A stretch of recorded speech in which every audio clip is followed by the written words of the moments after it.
I'm Cameron Hepburn. I'm the director of the Smith School. You're all very welcome. In fact, I'm actually delighted to see so many expert and friendly faces, and faces belonging to people who will not be disciplined. I'm not looking at anybody in particular. But it's wonderful to have you here. We've got arrival of guests, I think Czech, welcome address about to happen. We'll hear from Paul Weston from the Swedish Energy Agency in a moment.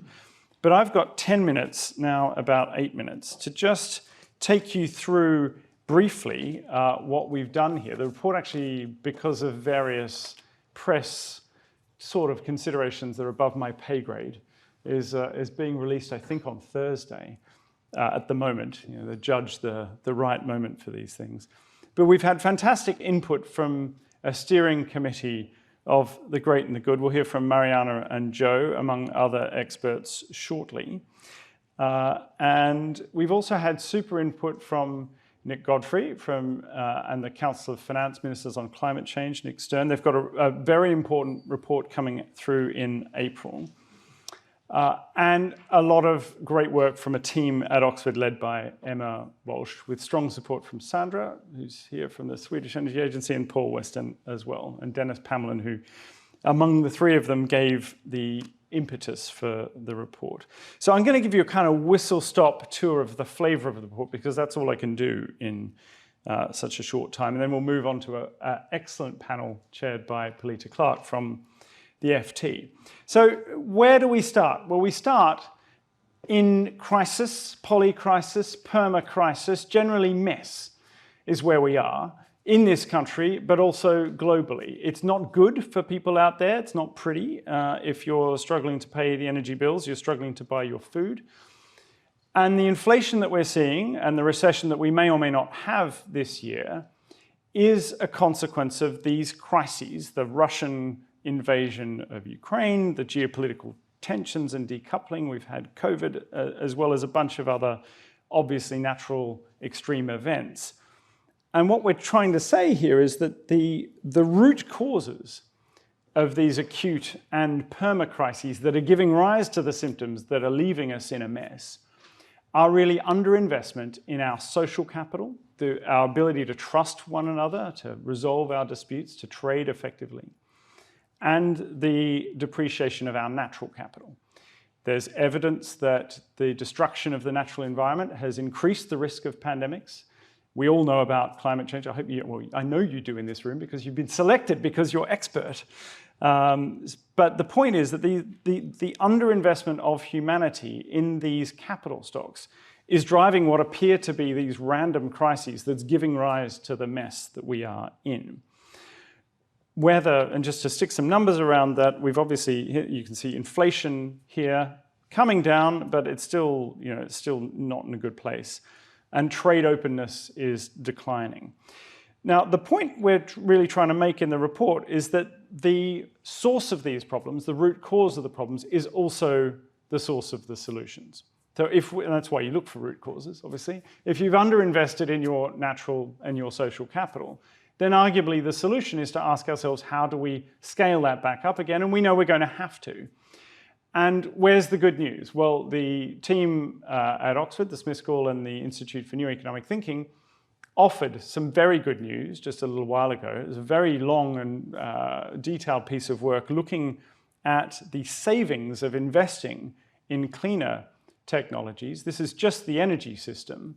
But for those of you who aren't aware of this piece of work, I know many of you in this room are and have helped indeed there's an author in the room, it's quite a striking piece of work that shows we can save 12 trillion US dollars. That's trillion with a T, not a B, because of the fact that we learn as we deploy these cleaner technologies. So as we invest in the technologies to protect nature, we're learning and we're benefiting economically at the same time. So that's one little space where there's cause for great optimism. We can look more broadly across the remits and the functions of the Ministries of Finance, who really have a central role to play in delivering the kind of transformative changes that we need to invest in these root cause issues, the natural capital and the social capital. And the report explores in advance of this report that Nick Godfrey, Nick Stern and others are leading for the Council of Finance Ministers in April, the functions of Ministries of Finance in terms of their budget management, macro fiscal policies, regulation, oversight and accounting and reporting, and in some countries also, the ministries have oversight of national economic strategy, with the tools that the ministries have available to deal with a transition that works not only for Ministries of Finance, but for the country's economic productivity as a whole. And the report, after analysing the realm of remits, the kind of, in a sense, Overton windows and the space available to Ministries of Finance, comes up with 10 recommendations, not 3, amazingly, 10. This is a challenge because will anybody remember a top 10? But let's see, we'll perhaps quiz you afterwards. See if you can remember. Anyone remembering more than 5 might get an extra glass of wine or something. But they are as follows. There are 3 recommendations around mobilizing the scale of public investment. So McKinsey have put the figure at about 6 to 7 trillion US dollars a year. Maybe 3-ish trillion of that is additional extra capital. Where's it going to come from? Well, the first point is actually the cost of those numbers, the additional investment, may well decline if we put money into thinking in smarter ways, do the R&D that reduces the cost of the technologies that you're deploying. So point number 1 is let's think more carefully. Finance ministries, not energy ministries, should be thinking much more carefully about energy sector R&D because it's a non-trivial driver of the financial position of the nation further down the line. That may not seem obvious, but it's very important. I don't know, probably quite a few of you know what percentage of GDP goes into public sector energy R&D. And if you do know that figure, you probably know quietly that it's an utter scandal that we are investing 0.035% of GDP in the sorts of ideas that may save humanity at the point when we need them. We can scale that back in 20 years' time, but it's very low. Anyway, if I keep going like this, I'll be out of time. That's recommendation 1. Recommendation 2 is about thinking through the public investment in institutions that we have to actually mobilize, deliver the capital. 3, thanks to Mariana, who's online feeling a bit ill, but and others, just think through government procurement levers here. It's not a new point, but it doesn't remain any less powerful because it's not new. Then a key point which we're stressing here is that the fiscal space in many economies is now relatively limited. So what you can't do is come out and call for trillions and trillions of extra money without facing up to a few hard truths. The money's got to come from somewhere. Now, one place it probably does have to come from is reductions in people's consumption. So less frappuccinos and more installation of insulation bats. Okay, fine, maybe people don't want that, but that's possibly part of the story. But the other story is that the subsidy regimes that we have in place now are fundamentally pretty stupid in many instances, without being too harsh about it.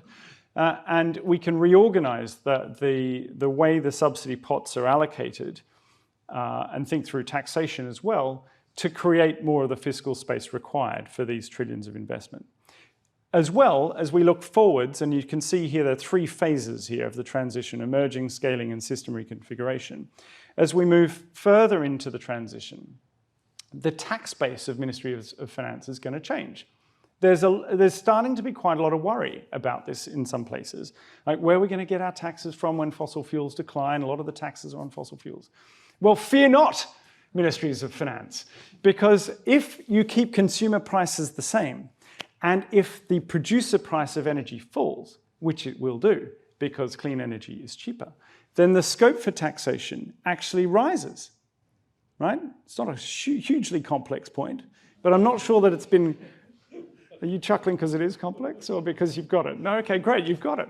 So what we need is for Ministries of Finance to get this point too. You can kind of share the spoils of this transition, partly in allowing consumer prices to fall a bit, partly in shifting your tax base. So that's recommendation 5. Okay, 6, Obviously, we need crowding in of private investment. We actually have a pretty good idea how to do that now with a range of different instruments, so this just needs to be done. 7 is around equity. I'm conscious Pilita's standing there, and then we need to think differently about how we think, actually, how we analyze, how Ministries of Finance do their budgeting, do their cost-benefit analysis. We need some more systemic methods that report details. What's perhaps different about this report is that each of these recommendations has a lot of detail behind it, including practical steps. The team who've written the report, some of whom are here, have done a very detailed job here. So rethink cost-benefit analysis and appraisal methods. Be a bit more mission-led. I know Mariana's listening, so I'm going to leave that to her to say in the discussion.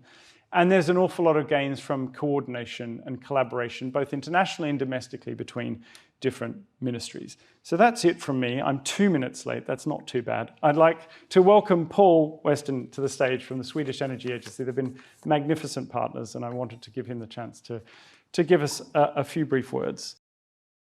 Thank you, Cameron, and thank you, Smith School, for having us here today. I'm very delighted to be here, of course. I'm very excited to see the result of the report, obviously. I just wanted to maybe explain who is the Swedish Energy Agency and why did we support this, because that's perhaps not obvious in the context of where we are now. So, but the Swedish Energy Agency is a government authority in Sweden, and we do fund R&D in the energy sector. I don't know the exact numbers of Sweden, but it's probably in the vicinity. And of course, Sweden is a small country. It's an open economy. We want to see a lot of trade. Our emissions are 0.2% of global emissions. So what we do in Sweden does not really matter that much to global climate change, right? Therefore, we see it as an opportunity for Swedish innovations to go abroad and to have an impact globally. We actually did some calculation on 100 companies, 100 innovations of a Swedish portfolio, or the Energy Agency's portfolio. And should these innovations reach a fair share of the global market, it might have a potential of 20 times Sweden's emissions. So obviously we want to see a faster transition, faster uptake of transitional innovations globally. And that's where we also see that this type of work is very important for us when we also work on other markets around the world, in India, say Indonesia, the US. So can this type of work also be a buzz in the political debate? I think this is really important also for us. So that's the reason behind the Swedish Energy Agency's involvement in this project.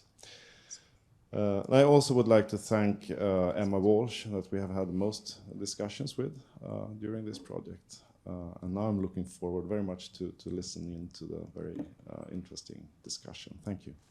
Thank you, Paul.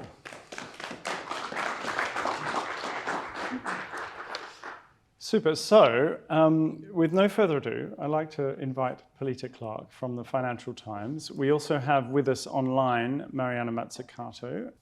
You're all here. I mean, it's a limited number of people we've invited tonight.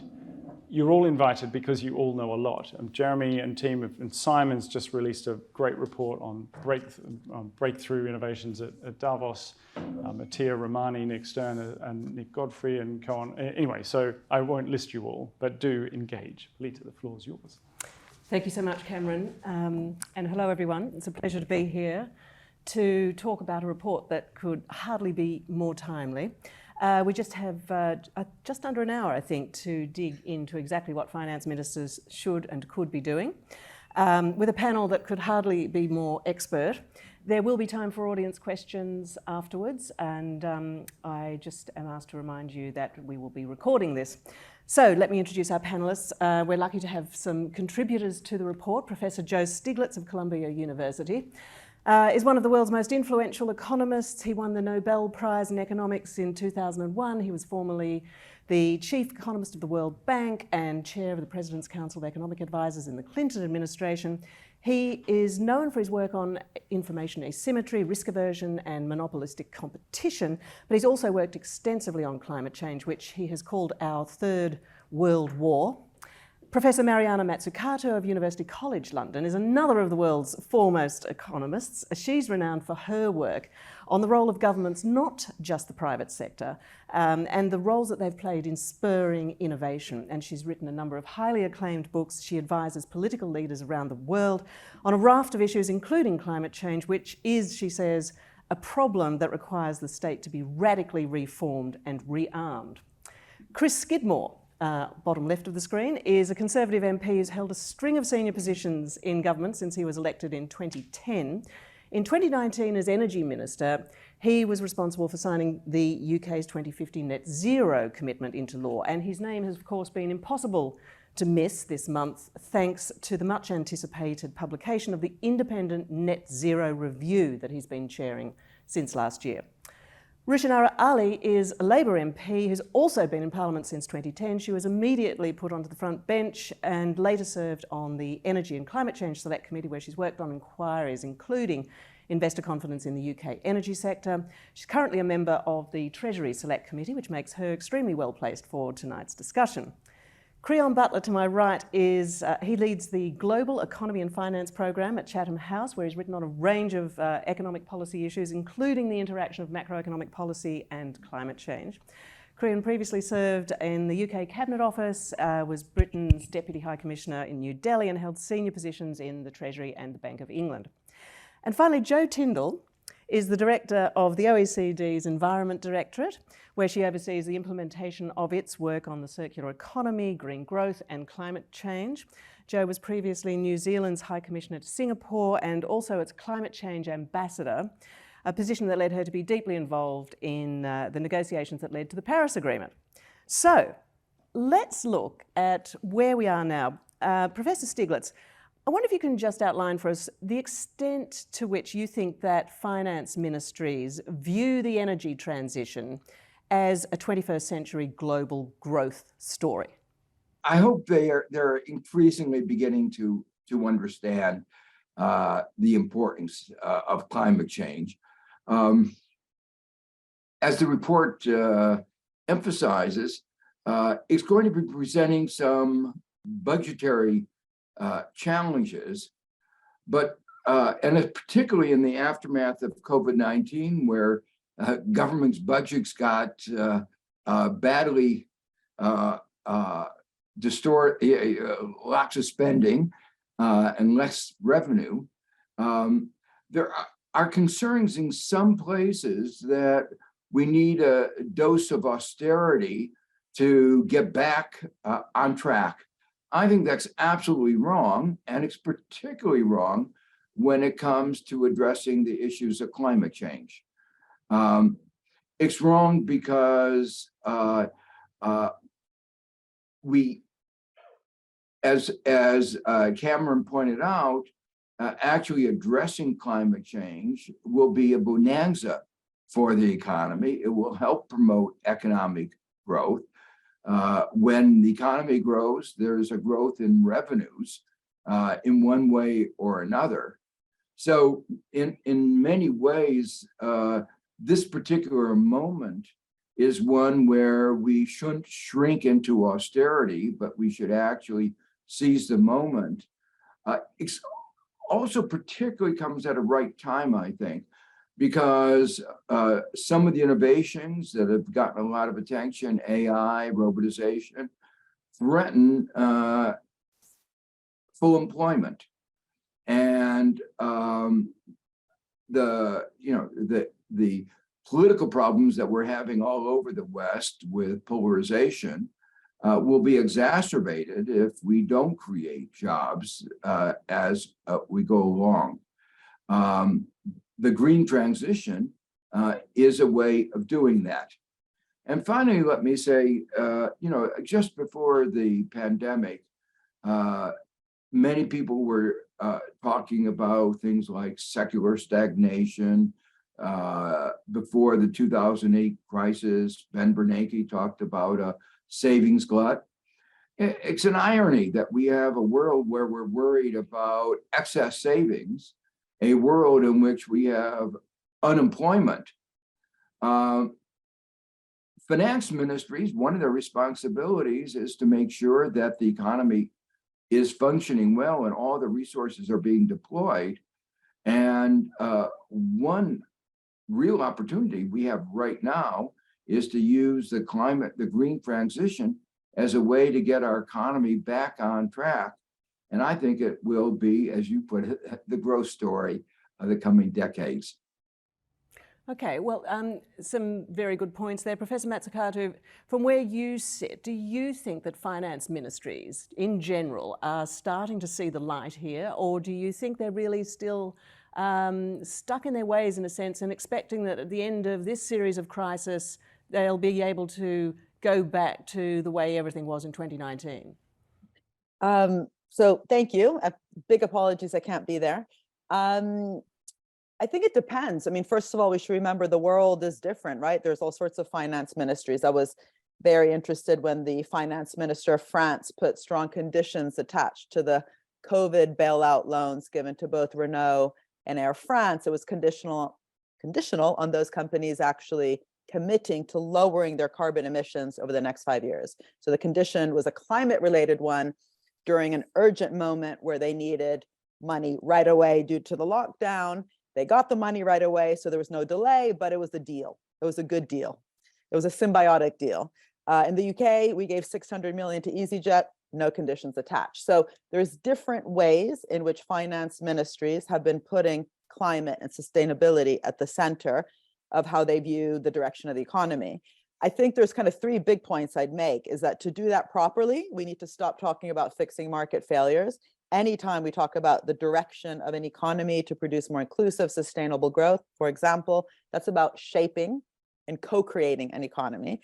Second, that means really redesigning all policies to actually have what I call missions and moonshots at the center, which bring every single sector to the table. So it's not about an old school industrial strategy that gives out money to, say, renewable energy, different types of subsidies. It's about actually thinking about what does a net zero strategy look like across the board? What's a role for digital, for materials, for new ways that we move, so the future mobility, but also what we eat. It's interesting that in Sweden, and it's great to have the Swedish representative in the room, they have climate at the center of public services because they have a fossil-free welfare state challenge for the country. So it even filters down into really detailed things like school meals.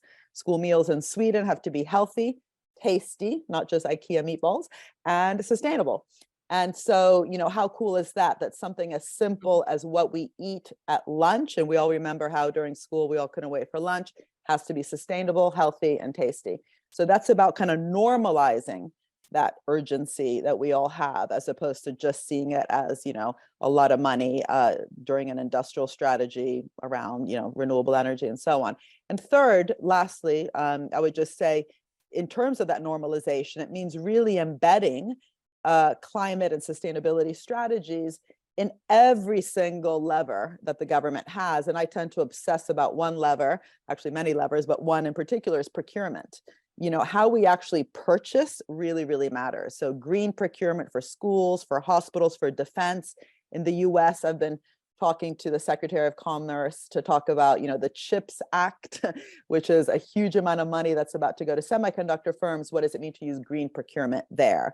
What does it mean to have conditions attached to loans and to grants, not micromanaging what companies do, but in that kind of example that I gave before of, if you're going to give out a subsidy or a bailout loan during COVID pandemic, there should be conditions on what the public interest gets back. Chris, your net zero review heard repeated complaints about the need for more joined up government.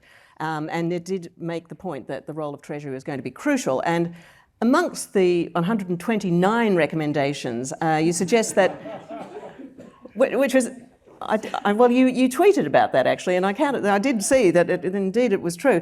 You did suggest that Treasury should look at ensuring that the climate impacts of fiscal decision making are considered, and should also look at publishing the climate impacts of future spending reviews. And I just wonder, can you tell us, do you have any sense if these recommendations are going to be accepted or not? So you're obviously right, out of the 129 recommendations, we took forward a number of relevant recommendations specifically relating to the Treasury. It obviously includes also a long-term investment plan to actually outline the opportunities and where the role of the Treasury should be when coming to actually focus on where they should put their investments. And I would like to thank the Smith School also for the opportunity to work with Cameron and his team on carving out that sort of economic narrative. I would say, just see, I'm a historian by background, so just going sort of a couple of years to 2019 when I signed net zero into law, I do think that the Treasury in the UK has moved significantly. I had to fight tooth and nail along with Lord Gummer to try to actually persuade Philip Hammond, the then Chancellor, that net zero wasn't going to be a cost. I think one of the big errors at the time when net zero was being taken through Parliament is we hadn't had a proper cost benefit analysis that outlined the overall investment opportunity in net zero. But at the same time, and I published also the first green finance strategy, and I remember standing up in the Guildhall giving a speech and lauding the fact that we had about £150 billion worth of green investment coming into the City of London. That figure is now £750 billion. And the report highlights the McKinsey evidence you've mentioned, that obviously talked about 7 billion over the course of the transition, but it's £1 billion up until 2030 that the UK can either welcome or allow to flow into other countries. And Tony Danker in the CBI today has highlighted how we've missed out on £4.3 billion already, turning our backs on investment in electric batteries and hydrogen. So I do feel now that the Treasury is more open to being more dynamic and agile about recognising the opportunity of investment in a long-term patient capital strategy. And obviously the review highlighted, on the essay question I was set, was how do we do net zero in a more affordable, efficient manner? And we do that by obviously getting on with the job and providing long-term certainty to de-risk the cost of capital and to de-risk the cost of inward investment. But one of the clear barriers that is still in the way institutionally is that 3-year, it used to be 5-year, long-term spending plan decision that needs to be made by government. And unless we unlock that, and one of the reasons why the report's called Mission Zero, and obviously a nod to Mariana Mazzucato, I worked closely with her when I was Science Minister on mission-based innovation policy, and I've sort of lent into that, was we need these 10-year investment cycle plans to be able to provide that long-term certainty, stability, and consistency. But what I try to do in the report, out of all those 129 recommendations, is say, yes, we've got 10-year missions, and it seems the rule of 10 is quite popular tonight, given Cameron's speech. But nevertheless, there are 25 by 2025 key priorities that I want this administration to take forward, above all else, in order to get under the bonnet and sort out some of the delivery opportunities that need to happen. And that's what I would say also needs to happen when it comes to the role of Ministries of Finance. Previously, they have focused over the past couple of years on strategic decision-making priorities, on greening finance. We now need to ensure that they are financing green. And that move from being strategic organizations to delivery and implementation organizations needs to happen. I feel that there is the political capital there and an interest within the Treasury to understand how to unlock the economic potential. I certainly recognise that Jeremy Hunt wants to see, with his Patrick Vallance review that's taking place, green tech is one of the areas of focus. He wants to be able to unleash an opportunity to bring in inward investment. But it's not good enough simply to just produce another review or another strategy. We need to be able to actually have long-term infrastructure changes to the Ministries of Finance. One of the reasons why I've called for an Office of Net Zero Delivery to sit in government would be to provide that independent voice to be able to set out that priority that the Ministries of Finance need to take seriously. And how would that Office for Net Zero work with Treasury? Is your idea that it would be sort of still presumably, it couldn't be telling Treasury what to do, but is the idea that Treasury would be somehow taking into account its recommendations?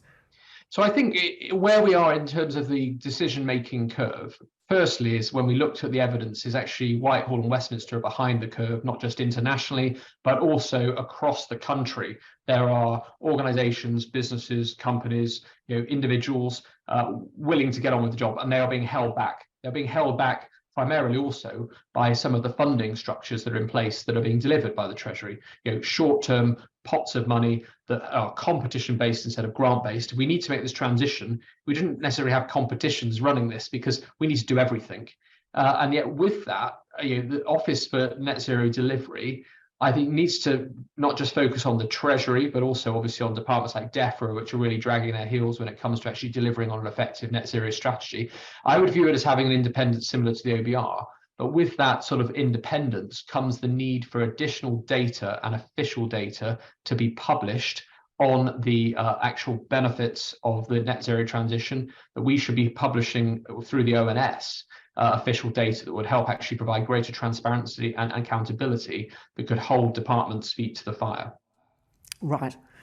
Rushanara Ali, the Labour Party is pledging that it's going to be spending some £28 billion to tackle the climate crisis. It's going to create the UK's first Green Chancellor.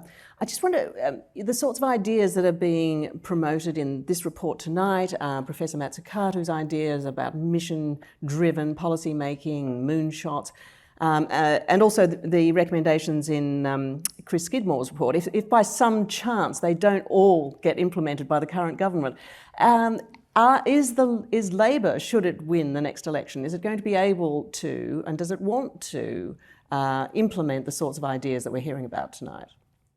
Well, thank you very much for inviting me tonight. And what I would say is, first of all, obviously, I very much support the many of the remarks that have been made so far.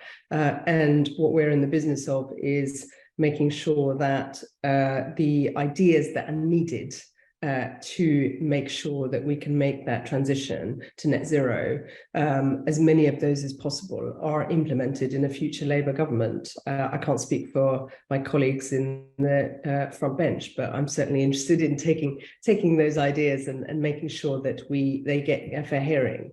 What I would say, though, is if we take a step back, we've seen what we've had is the experience of a lost decade under different forms of the government. While there have been some things that have been done which are welcome, for instance, the fact that the government committed to net zero targets is welcome. The fact that the government adopted some of the decisions with the Bank of England setting a requirement around risk. I know Mariana mentioned, some of the ways in which we need to think carefully about risk. She's absolutely right about that. But it is really important that the banking centre, the central banks, have an important role to play in ensuring that financial services don't fuel climate change by financing dirty energy. And the City of London, for instance, continues to finance a significant amount of investments in dirty energy in other parts of the world. So the role of the central bank is going to be really important. How they influence other central banks around the world is really important. Those are things that we can welcome. We do welcome in terms of what an independent central bank can do. But if we look at the lack of consistent investment in green technology, green energy, green growth, green jobs, we've lost a decade. And this is a decade where the UK government could have invested in green technology, green jobs, and the green transition so that we can power our way out of the sort of austerity years. Instead, the government focused on austerity. And it was at a time when interest rates were at an all-time low.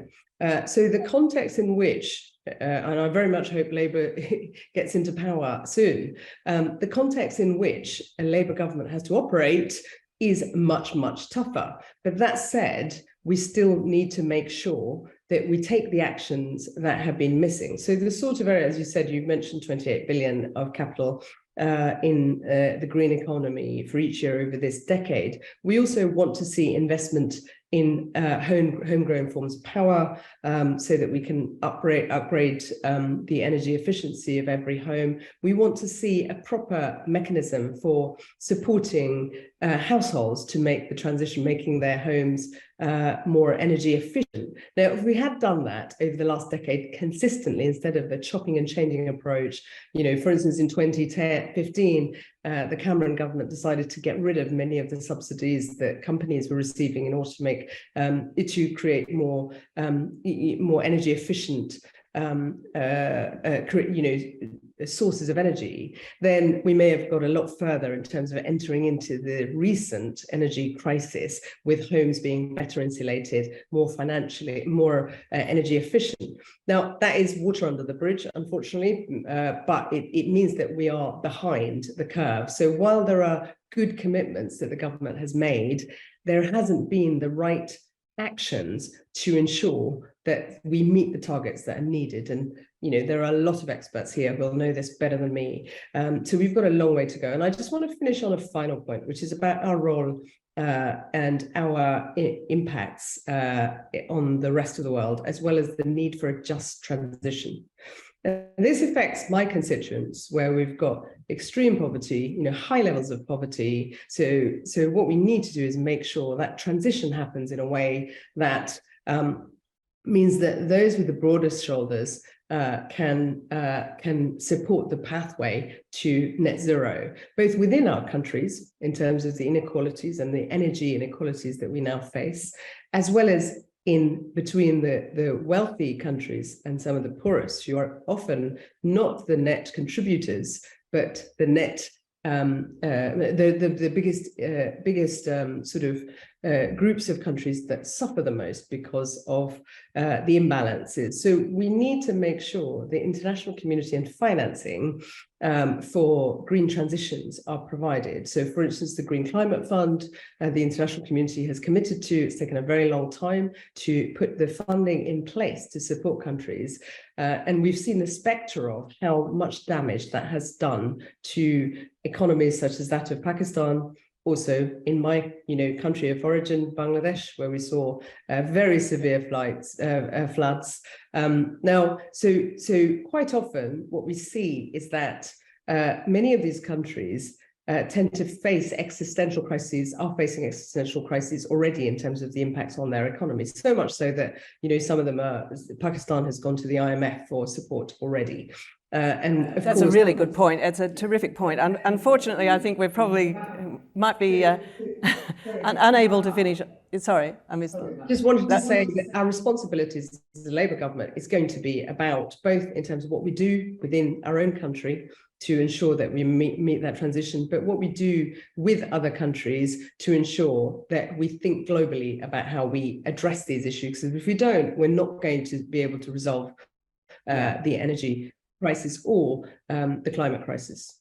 Yes, no, also some great points there. Creon, I want to ask you, you spent several years at the Treasury, previous at the Bank of England, and as Rushanara was just saying, just mentioning the Bank of England there and its role. And one of the points that the new report makes is that there needs to be a kind of a rethinking of cost-benefit analysis. And Professor Mazzucato has frequently actually said that there wouldn't have been a moon landing if cost-benefit analysis as traditionally applied had been applied in that case. And I just wonder, from your experience in these institutions, do you get the sense that there's going to be an ability, or there is a willingness to rethink this fairly fundamental part of the intellectual toolkit of Treasury?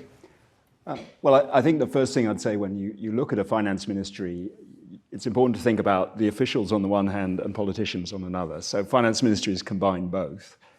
And it's certainly the case that there's been enormous progress in the amount of work that's been done in finance ministries about all the issues to do with achieving net zero, not least because in the UK it's a legal commitment. So, it's your responsibility to work out how this would be done. But having worked out how it would do it doesn't necessarily mean that it's going to meet that immediate political priority. And especially when you have events like the pandemic, Russia's attack on Ukraine, you can see how you could very quickly, it just isn't the time to do it, even though it's the right thing to do. I mean, on the specific questions of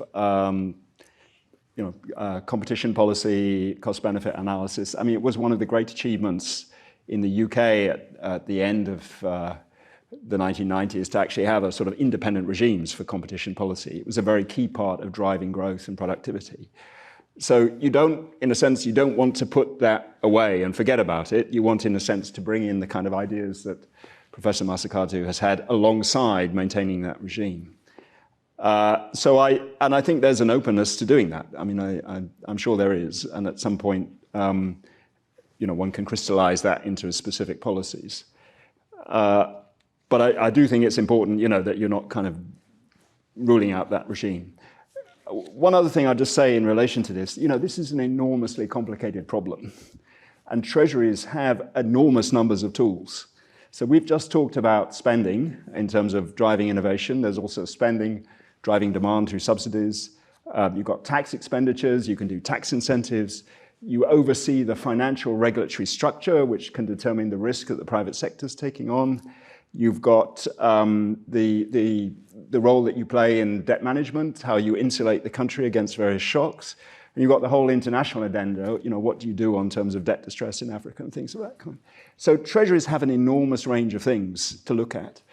And there is a risk, and one Treasury official said to me, there's a risk you sort of stand back and admire the problem and keep admiring the problem. And you've got to just get in there somewhere and start, and you will make mistakes in the process. And I think that's crucially, there's a considerable intolerance for mistakes. And treasuries are very well aware of that intolerance, and particularly when it comes to issues like value for money. And if you like, my critique of some of the very good proposals is there's not enough attention paid to how do you ensure that the government departments that are doing this can make the case that they've properly looked after value for money. That's a really important element. I think finally, this is changing. One of the reasons it's changing is we've only got 8 years before we miss the 1.5 degrees target.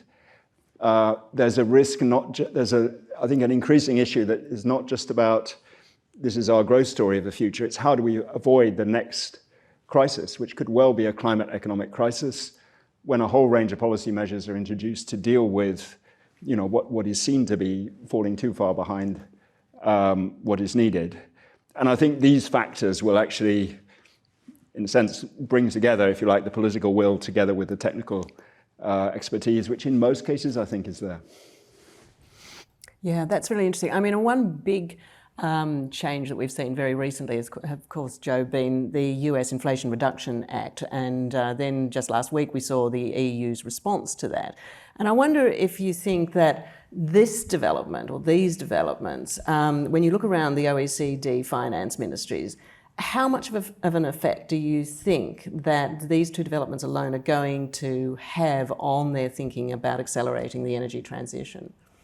Well, both of them are indeed very, very large, but the world is big. And there's a huge variation in terms of the responses of finance ministries and the extent to which they are looking at this issue, even within the OECD, let alone looking beyond the OECD to other countries in the world. And of course, there are a large number of non-OECD member countries who are contributing significantly to the climate crisis, and who need to be part of the collective solution. So we know that different countries have taken very different approaches to how they are going to try and meet net zero. As a climate change ambassador and negotiator back for New Zealand, when I first started, basically finance ministries didn't even really have much of a look in. They might send a junior official along to be part of the delegation, just to keep an eye on what these officials might be doing. Because, as a couple of other speakers have said, it was always seen as an economic cost, not a benefit. I would say that the initial driver for this to change was actually the Paris Agreement itself. Getting that adopted and entry into force, despite what happened for 4 years with the United States being out of it. That was the original catalyst for finance ministries to really start having to think and focus on climate action. With the Inflation Reduction Act, you've got the US taking its unique approach, but I think it's hugely significant that they've managed to get this through as legislation. And of course, you'll be aware that the US has not been able to ratify terribly many treaties, certainly not environmental ones, including the UNFCCC or Paris Agreement. No, it has ratified the UNFCCC. It hasn't been able to ratify the Paris Agreement. It's had to join through executive order. So legislation within the US is hugely significant.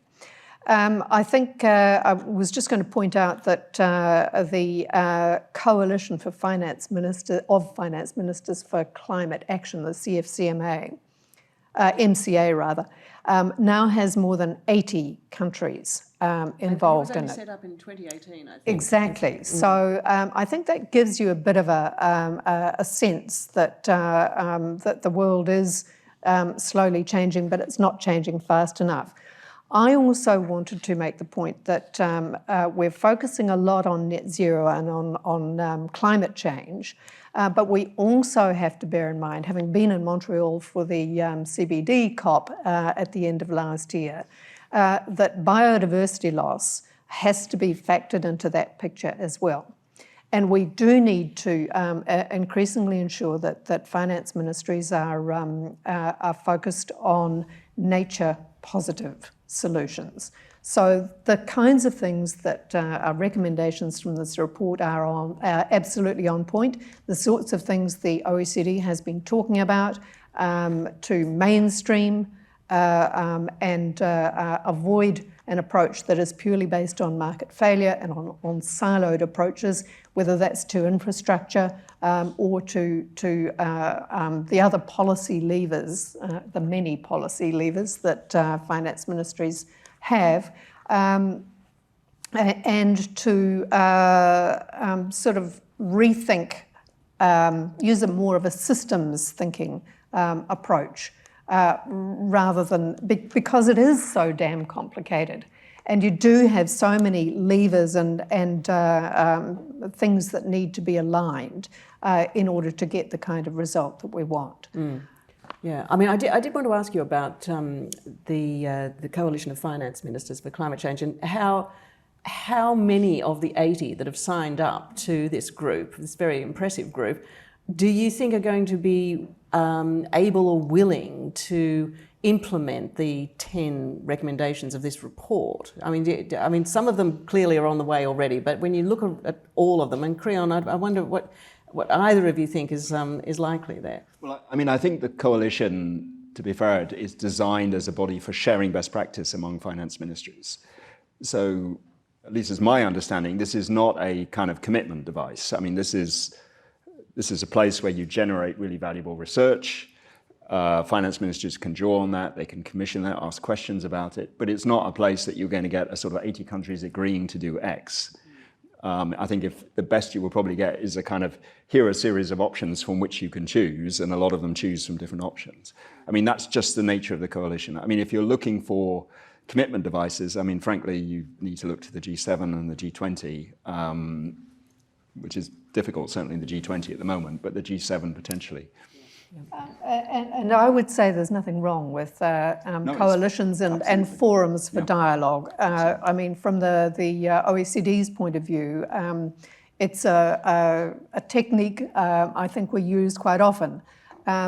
In so many of these areas, whether it was the COVID response or indeed the climate response, you kind of start with a spaghetti bowl of policy instruments or whatever it might be. People just go their own way, and particularly if they're feeling that there's an urgency of needing to take policy action, They just kind of forge ahead. And it's only gradually, and particularly through analysis, through reports that identify best practices and forums that allow for dialogue, that you do slowly start to get a bit of coalescence around a better or a more optimal policy approach. And that's kind of what we've done. Yeah. I think also from the OECD's point of view, we've worked with partner countries outside of the OECD. I'm immediately going to forget what it stands for, the SEPA, the Sustainable Infrastructure Program in Asia, for example, is working with non-OECD countries, member countries, to try and help that mainstreamed policy approach through capacity building, through providing technical expertise, so that you can get a whole of government mainstreamed, coherent approach that delivers impact, additionally, and environmental impact, environmental integrity rather, across the board. Okay. Well, thank you for that. I'm aware we have a huge amount of expertise in the room, so I'd like to open things up to audience questions. We have a microphone. If you could identify yourself when you ask your questions, please do go ahead. Do we have any? Hi, it's Simon Sharp from the Climate Champions team, previously of the UK government and a veteran of some struggles against the Treasury. I had a question that I think I'd like to put to Mariana, and it's picking up on the trade point. So recently we've seen the US offer a huge level of clean technology subsidies tied to domestic manufacturing. And India's been doing something very similar, and China's been doing something even more like that for a long time, of course. And if we think about that in traditional trade economics, we'd probably think that's a bad thing. In terms of efficient allocation of resources globally, subsidizing linked to domestic production, it's not normally seen as a good thing. But if you think about it in terms of innovation and dynamic efficiency, should we actually welcome it? A competitive subsidy race between the largest economies in the world, is that actually a really good thing? Very good question. Mariana, that is to you. Yep. So great question. And Simon, you know, your work is so important in this area.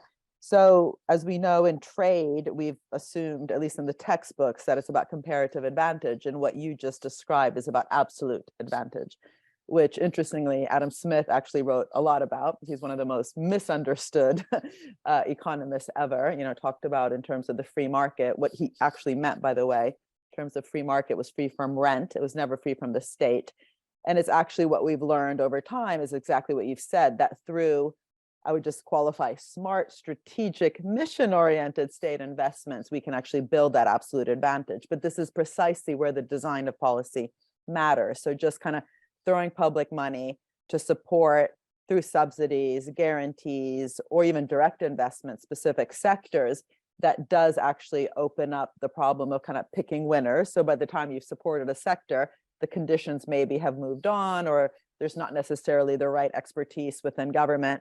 Well, that's sort of a self-fulfilling prophecy when we think of government just as market fixing. That also, you know, doesn't necessarily get us the right capabilities. But to get that kind of absolute advantage dynamic that you described, it's precisely where then the design of the policies needs to hold the state actually accountable. So it's not just throwing money at sectors, firms, or technologies, which maybe just lobby their way up, but actually create what I was calling before conditionalities, making sure that those subsidies really spur innovation, spur additionality. And what I mean by that is really galvanizing and catalyzing private sector investment that wouldn't have happened otherwise. Because the risk is, if you do this wrongly, you end up basically just increasing profits in some sectors and not business investment. And if you look, by the way, business investment trends globally at the macroeconomic level, it's been falling. You know, so business investment is one of the components of GDP.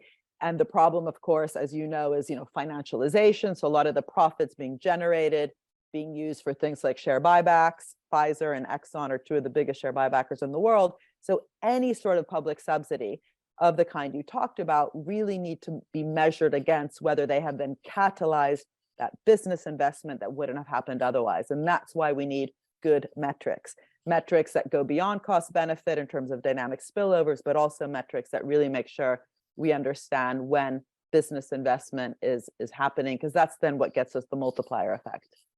Can I make two comments very briefly? I was going to ask you, I'm very keen to hear your thoughts on this same question, Joe. So one of them is, I would make a big distinction between what China did in promoting R&D that led to lower solar panel costs, from which the entire world has benefited because solar energy has been put in reach and the costs have come down. So that's where they, you might say magnanimously provided a global public good. The rhetoric in the West, I think, has been a little bit misguided on that because it's focused on jobs, and the responsibility of jobs is the finance ministries and the central banks, and not trade policy. So that is one distinction. Now, I would second what Mariana said about the importance of making sure that it's not just lobbying money. And one of the concerns is that the IRA in the United States was not well designed. But it was better than the alternative, which was nothing. And those are the kind of hard political choices with one or two senators having a critical voice, and those particular senators being, their business model is lobbying. We had very little choice in the United States, but to have nothing or to have this very flawed green bill. I think we'll get something out of it, but I hope that the other countries won't imitate what we did and are more thoughtful about structuring their dynamic programs. Yeah, very interesting. Anyone else with a question? Yes, down the front here. Mark Azoulay from McKinsey. First of all, thank you very much for the authors and the panelists for sharing such insightful perspective and thought-provoking as well. I have two questions. The first one is, to what extent can we extrapolate these recommendations to also think about, to your point, we only have such a short amount of time to achieve this transition. What happens if we don't? So can we extrapolate these recommendations to also include adaptation?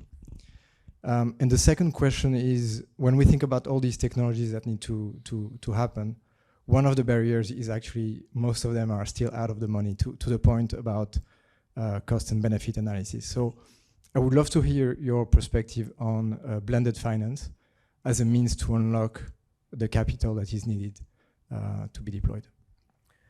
Okay. Well, I guess it'd be interesting to hear from some of the contributors to the report. So Mariana and Jo, that the question of adaptation and the extent to which finance ministries can be involved there, is that, I don't think that that's something that that you looked at very much, or but maybe I'm wrong, because I've looked at the executive summary, but I haven't seen the whole report yet. But is that something that you think could actually and should indeed be included more in the architecture of finance ministries' climate work? Think that there is any fundamental difference in the analysis of mitigation and adaptation. I think the structures are the same. The kinds of challenges that we're talking about, creating financial institutions that in the public sector that will provide for investments that mitigate, are very similar to those that will provide investments for adaptation. The one difference maybe that I would emphasizes that when we think about the mitigation, a lot of it is trying to get the private sector to do the right thing. And part of that is to, for instance, have disclosures that make sure that investors know what the risks are. And if we do the risk analysis right up front, we won't have to do as much work at the back on adaptation. So one of the things that I'd emphasize is if we do a better job in avoiding stranded assets and in making our investments today and in green infrastructure, we will have already done a lot of the work for adaptation. Yeah. Yeah, sorry, can I just add something? I mean, I agree with Joe that I think we exaggerate sometimes the difference also because it's a kind of a fuzzy barrier what that difference is. But just coming back to my earlier point, you know, I do think that in the concept of the Green Deal, the word deal needs to be really unpicked in terms of the social contract between all sorts of organizations, mainly public and private, but other as well. And just thinking about, you know, coming back to one of the earlier points, like if you just look at the differences in terms of how countries are doing this, there's lots to learn on how to do it better. So in Germany, the subsidies that went to the steel sector were conditional on the sector lowering its material content of production, which ended up stimulating lots of innovation and investment around repurpose, reuse, recycle technology across the entire supply chain of steel. So Germany today has the greenest steel industry alongside Sweden, actually, not because they went to Davos, which just ended or is ending this week, you know, to blab away about public purpose or purpose-oriented business and stakeholder value, but because they had to in order to get €1 out of the government. So all these different contracts, whether it's bailouts, subsidies, guarantees, loans, can actually be designed in such a way, not top-down telling business what to do. In fact, the German government didn't tell the steel industry what to do, just that there was a goal of lowering the material content of production. How they did it was up to them. So this, you know, that can be looked at both in terms of mitigation, adaptation, in terms of really centering the contracts across all the different levers we have around climate. And that's what I mean by normalizing the kind of urgency across all these different levers, that when you scale them up and like look at them across the board, that just crowds in huge amounts of finance and investment towards our climate targets. Yeah, yeah. Chris, I wonder if you could address the blended finance question. I mean, how important is that going to be to achieve net zero goals? So I think the point that was made around new and emerging technologies is a really important one, because it's not just around the state or ministries of finance helping to sort of de-risk the cost of capital. It's also about sort of thinking, and I faced this similar challenge when I was science minister, thinking about sort of discovery-led technologies, how we de-risk the costs of those technologies and the potential that they might fail for the future, and understanding the opportunities that come from failure. And that this is obviously a key challenge that Cameron mentioned when it came to R&D, and energy R&D being 0.03%. We've spoken, and Joseph Stiglitz has spoken about sort of R&D when it comes to China. And we need to recognize within the future strategy for net zero, both the opportunities to be able to incentivize R&D, but then when it comes to the deployment of those technologies for the future, at the moment, we have a sort of, obviously the Valley of Death is the famous example for R&D and it is scaling up projects. But the problem we now face with net zero technologies, net zero projects, is that the investment that comes from the private sector is often setting itself a sort of barrier around sort of £50 million of investment. It's how do you bundle up some of these projects for the future that makes some of these smaller scale opportunities in green tech realizable and investable? Is a question of collateral. And I think sort of, for myself, that's where we need to be thinking also about a place-based approach when it comes to mission-based approaches to net zero, is that these technologies are often grounded in the localities in which they can be deployed. You think of CCUS, you think of hydrogen, but it potentially is one of the investment vehicles that need to be created. And this can be an active role for the Ministries of Finance to help sort of bring together a lot more smaller sort of projects and help guide almost the private investment. So it's both sort of the public sector putting up, the state putting up its share, but it's also the active role of the state in helping to shape the investment arm that potentially could be delivered by additional private finance. We see some quite exciting examples, I think, in areas like Manchester and Glasgow, where, again, they have shaped the investment opportunity so that a small amount, a very small amount, £3 million worth of investment in looking at, say, for instance, energy efficiency measures has brought in £30 million worth of private investment. And that's the reality. If we can unlock this, it needs a guiding hand to be able to deliver all these smaller opportunities into a portfolio. So it's shaping the portfolio as much as contributing to the pot. Yeah. Unfortunately, we're getting very close to the end of our time, but if there's anybody who has a quick question, yes, there is one just at the back there. We will try to get that answered. Hi, Marion Dumas from Grantham Research Institute, LSE, contributor to the report. So we make a pretty big point in the report about the importance of coordination, both within country and across country. Within country, because there's so many intersectoral connections here, connecting to skills, connecting to infrastructure, multiple technologies working together in a new system. And internationally, because of the importance of learning across borders, and because many of the markets we're trying to transform are globalized. However, we also make a point that ministries of finance have varying capacity to play a coordinating role. And in this room, we have people from Sweden who asked us to work on this, and people from the UK. And I think it'd be really interesting to just hear a few comments about the experience that people in finance have had in trying to, or in the Energy Agency working with Ministries of Finance have had in, about the potential for better coordination, or is that just, something we say in reports and just as dead letter? Yeah, very, very good question. Well, we have several candidates that I could pick on here. I'm not looking at not looking at the Swedish government. Chris, I think probably, or Creon, I could ask either of you to take that up, because it's, and in fact anybody, because you all had experience, if not working inside these institutions, you've been advising them. Jo, you've got your hand up. Does that mean you'd like to answer this question? Well, I'd like to answer, say one part of it, of a disappointment in that coordination. One important way of coordination is getting more finance for particularly emerging markets and developing countries.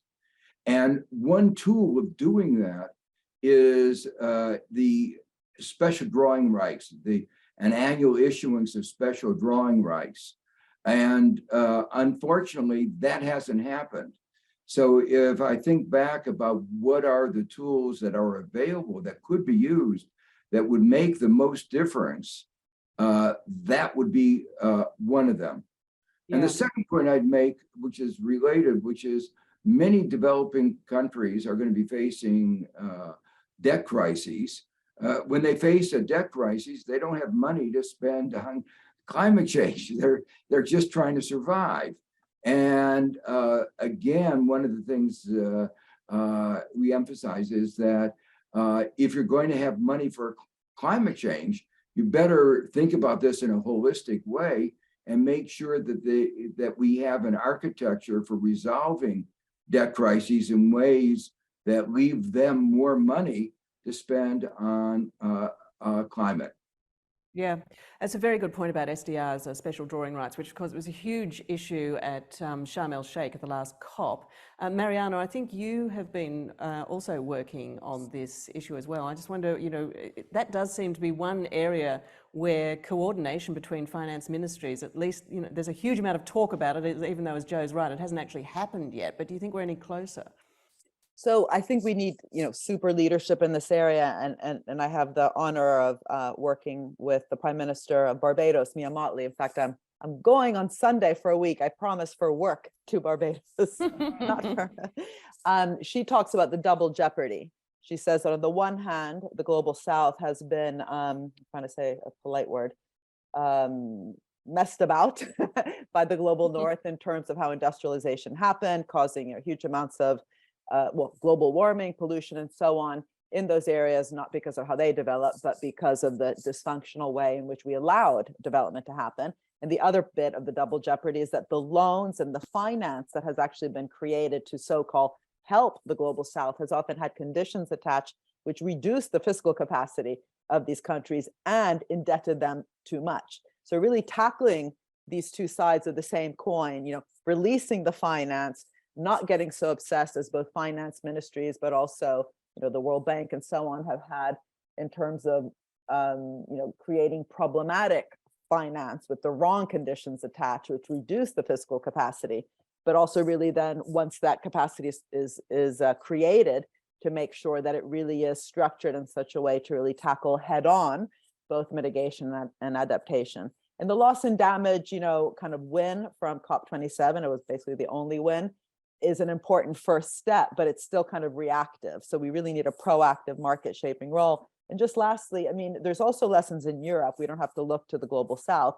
Italy, where I'm from, have 3 citizenships, American, British, and Italian, all 3 parts of the world having problems right now, mainly politically and economically.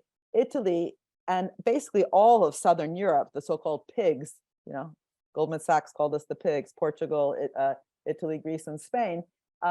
They have interestingly seen their debt to GDP rise while deficits actually fell, right? So really understanding why that happened is crucial. So we had the wrong conditionality, and this is in the global North, tied to recovery programs after the financial crisis, which obsessed in a voodoo kind of way about deficit figures having to be low. First it was 3%, then it was 0%. That ended up actually blocking the kind of public sector investment we need to drive the denominator of debt to GDP. We need both public and private investment. It needs to be smart, strategic, collaborative, mission-oriented. And as soon as we start obsessing about deficit figures, the irony is not only does it block the kind of investments we need to tackle climate, health, and so on, but ironically, it doesn't even work on its own merit. We've actually seen debt to GDP rise in those countries because the denominator gets blocked because productivity doesn't rise and so on. So that's the Ministry of Finance mind shift that we require. Yeah. Can I just add a couple of brief points to that, to Mariana's remarks? The recommendations, the core function recommendations that were shown to us in the presentation are, none that anyone can disagree with. But I suppose the question is, how can we incentivize finance ministries to coordinate and cooperate? Because if we look at, this agenda, or even the pandemic response, there has, what we saw with the pandemic response was vaccine nationalism, for instance, even when it is blindingly obvious that the international community should cooperate and support countries that needed support with access to vaccines. So there is a real issue about collective action failures, which is, I know it's on one level it's stating the blindingly obvious, but if we don't find an answer to how we encourage political leaders and finance ministers to be able to work and coordinate and act together because it's in their interest it's in our collective interest to do so, then I think that it's going to be very difficult to see countries implement these very, well-regarded recommendations. And the second thing I would say is around how we take into account, picking up on Mariana's points earlier, how we take into account domestic contexts, because each country has has its own pressures, and the temptations often to go and address the short-term pressures. And when we look at the global south, it's much more existential, where it can be political instability, or even, and certainly we're seeing examples where climate is fueling, climate challenges are fueling instability, and we're going to see more of that. So if we want to see recommendations and research findings really make their mark and have impact, then I think we're going to need to think about how the incentive structures are conducive to encouraging finance ministries to coordinate and work together. I know, and it's not answering the question as such, but it's certainly, I suppose, taking a step back, and we do need to think more about how we encourage that leadership, which is very much lacking in my view. I mean, there are individual examples of great leadership, but collective leadership is very much needed right now. A super quick point really about coordination. My strong advice, put the finance ministry right at the heart of your coordination mechanism, because if you create something separate, the finance ministry will make sure it has really no impact whatsoever. So, and I've seen examples of that. So appoint a finance minister who believes, climate change is really important, and then put your finance ministry right at the heart of it. And then you will see enormous results, partly because they have so many of the tools, and partly because they will not be on the opposition, they will be part of the momentum. Right, very interesting and acute. Very much. It's been a wonderful discussion, really interesting, very revealing, and very enjoyable. Thank you.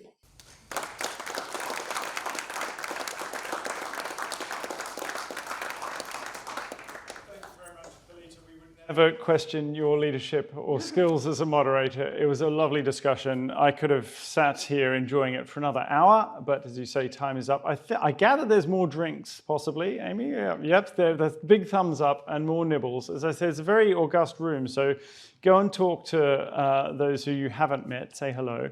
Thank you very much for coming. Thanks for the conversation, immensely wide-ranging, thoughtful. This is a conversation not just within this room, it needs to extend globally. It is extending globally. The next big event in this agenda, I guess, is the report launch in April at the Council of Finance Ministers. So it's important, it's continuing. As Creon says, to put it, that maybe I won't finish the rest of that sentence, but we want the finance ministers in the tent. And let me stop there. So thank you very much for coming. Enjoy a drink and a nibble. Thank you.